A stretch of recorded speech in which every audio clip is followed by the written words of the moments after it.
Hello, friends. My name is Miss Lexi, and I'm here to read to you Who's Been Eating My Porridge by Nick Ward. I wonder who's been eating the porridge. On this page here, it has some letters that are addressed to different people. I'll have to see what that's all about. It's one's to Mrs. Bear, Mr. and Mrs. Bear, Little Miss Muffet, one's to Jack the Beanstalk. Sounds pretty interesting now. To Little Miss Red Riding Hood, and to the Little Billy Goat. I love all these stories, so I wonder how they're all going to come together. Here we go. Early one morning, Little Bear woke up with a rumble in his tummy.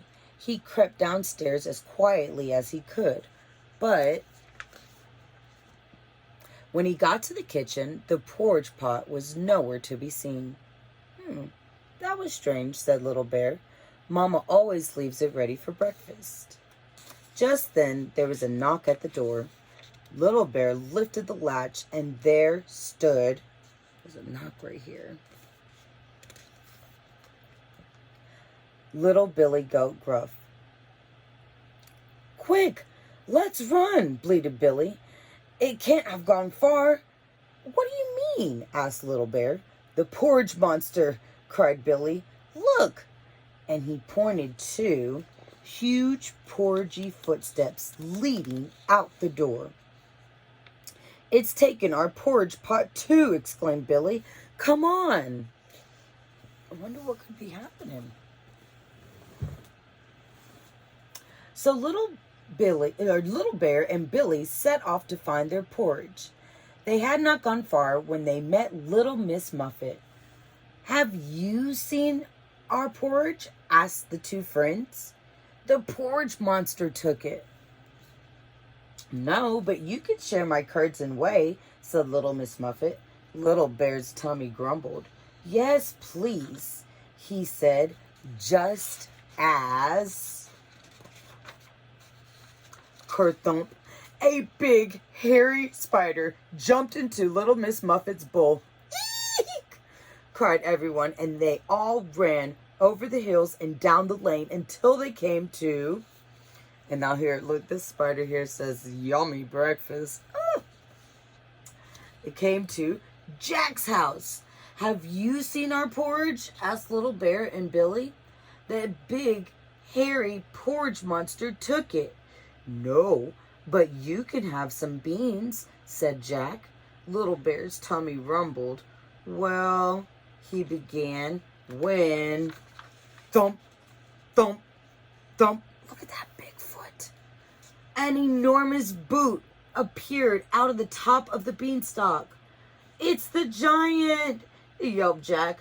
Run! And Little Bear and Billy and Little Miss Muffet and Jack ran and ran through the field and up to the forest where they met. Who did they meet? Little Red Riding Hood. Have you seen our porridge? Panted Little Bear and Billy.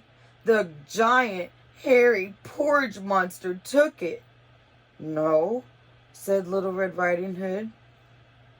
But you can have some jam. Little Bear's tummy rumbled. Yummy, he said.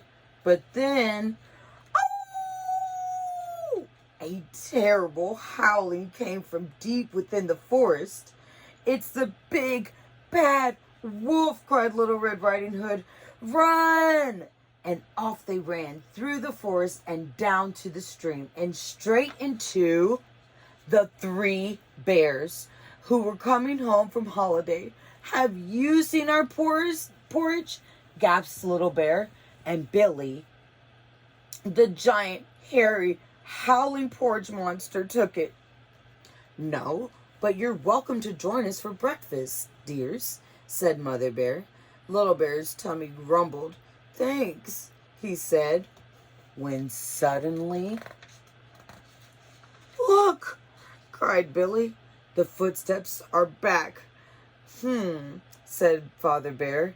They seem to be leading to my house. Ah! The porridge monster, the giant, hairy, howling, hungry porridge monster, and it's going to eat us for breakfast. Ah! Everyone held their breaths as Mother Bear reached for the door. Slowly, she turned the handle. "Come on out, whoever you are," she cried, and flung open the door to find Goldilocks and pots of steaming, sticky porridge. "Hooray! You got my invitations."